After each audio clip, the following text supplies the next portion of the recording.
आज Doubtnut app download करें। Doubtnut पर अपने सभी गणित, रसायन विज्ञान, भौतिक विज्ञान और जीव विज्ञान के डाउट्स का करो सफाया। बस प्रश्न की फोटो खींचो, एक ही प्रश्न को क्रॉप करो और तुरंत वीडियो सोल्यूशन पाओ।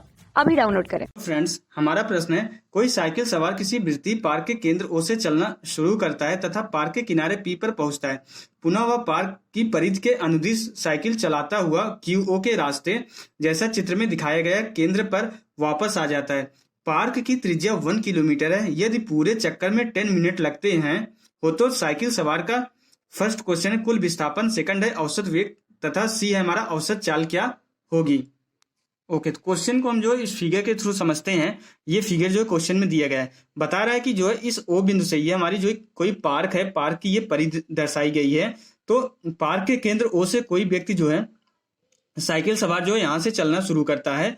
तो यहाँ से जब ये चलते हुए जो है इस पी बिंदु पे आता है जो त्रिज्या के अनुदिश, फिर इसके बाद परिधि के अनुदिश गति करते हुए जो है इस क्यू बिंदु पे पहुंचता है। फिर क्यू बिंदु से जो है इस त्रिज्या की तरफ फिर से जो है इसी बिंदु पे रिटर्न आ जाता है। तो हमें क्या बताना है, हमें कुल विस्थापन बताना है और औसत वेग बताना है। इस पूरी गति में जो है कुल विस्थापन बताना है, औसत वेग बताना है और औसत चाल बताना है। ओके, तो सबसे पहले हम देखते हैं कि हमारा जो है कुल विस्थापन कितना होगा। ए वाला क्वेश्चन सबसे पहले हम सॉल्व करते हैं। ओके, तो सबसे पहले विस्थापन पूछा गया है। तो विस्थापन हमारा क्या होता है, विस्थापन जो है हमारा होता है, विस्थापन को अगर हम डेल्टा आर से डिनोट करें तो ये R2 माइनस R1 के बराबर होता है। ओके, तो यहां से हमारा R2 क्या होता है, अंतिम स्थिति होती है। R1 जो है हमारी प्रारंभिक स्थिति होती है। तो हमारा जो विस्थापन क्या होता है, ये जो है पथ की लंबाई पे नहीं, पाथ पे नहीं निर्भर करता कि कौन सा पाथ हो, कोई भी साइकिल सवारी या कोई भी कर हमारा जो है कौन सा पाथ जो सेलेक्ट कर रहा है उस पर नहीं निर्भर करता। विस्थापन हमारा जो है सिर्फ और सिर्फ और अंतिम और प्रारंभिक स्थिति पे निर्भर करता है। और हमारा विस्थापन क्या होता है, अंतिम और प्रारंभिक स्थितियों में अंतर के बराबर ही हमारा जो है विस्थापन होता है। डेल्टा आर बराबर R2 माइनस R1। यहाँ R2 अंतिम स्थिति होती है, R1 जो है प्रारंभिक स्थिति होती है। अब अगर हमारा कण यहाँ O से चलना शुरू किया, ओके, O से चलना शुरू किया, पहले P पर पहुंचा, O से अगर चलना शुरू कर रहा है तो ये हमारी इसकी प्रारंभिक स्थिति हो गई। अब अगर O से जो है P तक गया, फिर इस परिधि के अनुदिश गति करते हुए Q तक आया, फिर Q से फिर से O पे आ जा रहा है।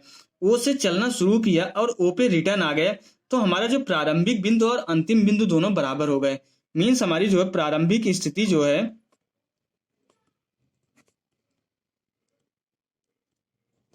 और अंतिम स्थिति जो है दोनों बराबर हो गई। ओके, जब हमारी प्रारंभिक स्थिति और अंतिम स्थिति बराबर हो गई तो इसका ये मतलब है अंतर तो अब जीरो हो जाएगा, क्योंकि जिस बिंदु से चलना शुरू किया उसी बिंदु पे रिटर्न आ गया। तो इसका विस्थापन क्या हो जाएगा, जीरो हो जाएगा, क्योंकि विस्थापन जो है इसके पथ की लंबाई पे नहीं निर्भर करेगा, इसकी प्रारंभिक और अंतिम स्थिति पे निर्भर करेगा। तो पूरी गति के दौरान जो है इस कण का जो है, इस साइकिल सवार का कुल विस्थापन कितना हो जाएगा, जीरो के बराबर हो जाएगा। तो यहाँ पे हमारा कुल विस्थापन डेल्टा आर की जो वैल्यू होगी, ये हमारा कुल विस्थापन है, ये कितना हो जाएगा, जीरो के बराबर हो जाएगा। ओके, अब विस्थापन जीरो हो गया। बी वाले पार्ट में क्या पूछ रहा है, हमें औसत वेग निकालना है। तो हमारा जो औसत वेग होता है क्या होता है, औसत वेग को अगर वी एवरेज से अगर हम डिनोट करें तो ये हमारा जो है विस्थापन में परिवर्तन की दर, विस्थापन में परिवर्तन की दर जो है हमारा औसत वेग होता है। मीन्स ये औसत वेग ये बताता है कि किस हमारा जो वेग जो है, विस्थापन जो समय के साथ जो है किस तरीके से परिवर्तित हो रहा है। तो हमारा जो वेग होता है, विस्थापन में परिवर्तन की दर वेग होता है। जब हमारा विस्थापन ही जीरो हो गया है, विस्थापन फिक्स हो गया, ये तो विस्थापन जीरो हो गया है, तो हमारा जो विस्थापन अगर जीरो हो गया तो हमारा जो औसत वेग होगा ये भी हमारा जीरो के बराबर ही हो जाएगा।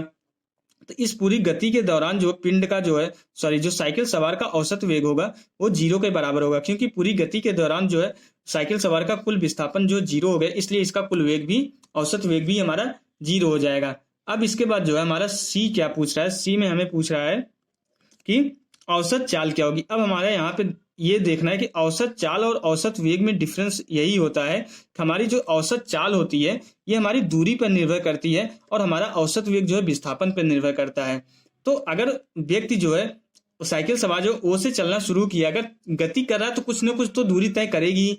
भले ही उसका विस्थापन जीरो हो जा रहा है लेकिन उसकी दूरी तो जीरो नहीं होगी। अगर गति स्टार्ट कर दी है तो कुछ ना कुछ दूरी तय करेगा। तो औसत चाल जो है हमारी दूरी पर निर्भर करती है, जबकि औसत वेग जो हमारा विस्थापन पर निर्भर करता है। यहाँ से औसत चाल हमारी क्या होती है, इसका जो फॉर्मूला होता है, चली गई जो है कुल दूरी जो है डिवाइडेड बाई जो है लिया गया कुल समय होता है। हमारी औसत चाल जो है कुल दूरी डिवाइडेड बाई कुल समय के बराबर होती है। ओके, अगर हम देखें कितनी दूरी तय कर रहा है, यह साइकिल सवार यहाँ से चलना शुरू किया, फिर यहीं पे आ गया, इस पाथ के अनुदिश चलते हुए, तो इसने कितनी दूरी तय की है। तो यहाँ से ओ से पी तक जाते समय जो है इस जो है वृत्त की त्रिज्या है, ये हमारी ओ से पी जो है वो अगर केंद्र है इस जो है वृत्तीय पथ का, तो ओ हमारा केंद्र, ओ से पी हमारा क्या है, ये त्रिज्या है। और त्रिज्या कितना दिया गया क्वेश्चन में जो है ये 1 किलोमीटर के बराबर दिया गया है।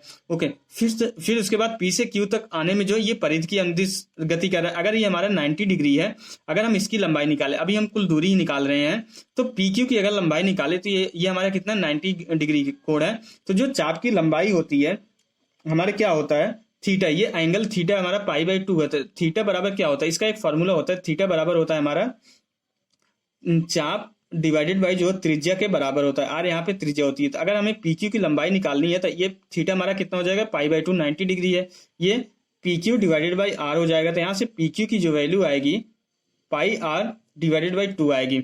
आप इसको वैसे भी निकाल सकते थे क्योंकि ये तो हमारा 1/4, ये पूरे वृत्त की परिधि का 1/4 भाग होगा।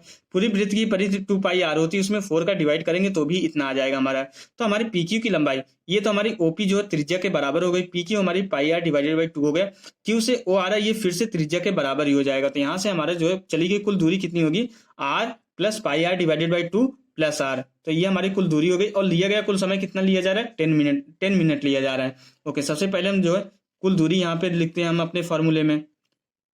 ओके, चली गई कुल दूरी हमारी किसके बराबर है, R plus πr divided by 2 plus R divided by, लिया गया कुल समय कितना है, 10 मिनट लिया गया है। हमारी आर की वैल्यू किलोमीटर में दी गई त्रिज्या, तो हम इसको एक काम करते हैं, 10 मिनट को जो है हम आवर में कन्वर्ट कर लेंगे, 60 से डिवाइड कर देंगे। ओके, अब इसको अगर हम आगे सरल करें तो आर की वैल्यू कितनी दी गई है क्वेश्चन में, 1 किलोमीटर दी गई, पाई कितनी होती है 3.14 इंटू 1 डिवाइडेड बाई 2 हो जाएगा, प्लस 1 डिवाइडेड बाई जो है ये जो है कितना हो जाएगा 1/6, ये 6 ऊपर जाके मल्टीप्लाई हो जाएगा, 6 हो जाएगा, ये 1 + 1 2 हो जाएगा, 2 प्लस ये 3.14 को 2 से डिवाइड करेंगे कितना हो जाएगा 1.57 के बराबर हो जाएगा। ये हमारा टोटल कितना हो जाएगा 6 इंटू 3.57 के बराबर हो जाएगा। जब इसको हम सरल करेंगे तो यहाँ से हमारी जो औसत चाल आती कितनी आती है 21.42 किलोमीटर पर आवर के बराबर होती है। तो ये हमारा जो है यही आंसर हो गया। तो थर्ड पार्ट हमारा जो औसत चाल पूछा था पूरी गति के दौरान, तो पूरी गति के दौरान जो हमारी औसत चाल कितनी हो जाएगी 21.42 किलोमीटर पर आवर। तो यही हमारा आंसर हो जाएगा। Okay, thank you. कक्षा 6वीं से 12वीं से लेकर नीट, IIT, JEE वो एडवांस के लेवल तक 1 करोड़ से ज्यादा छात्रों का भरोसा। आज ही डाउनलोड करें डाउटनेट ऐप या व्हाट्सएप करें अपने सारे डाउट्स 8400 400 400 पर।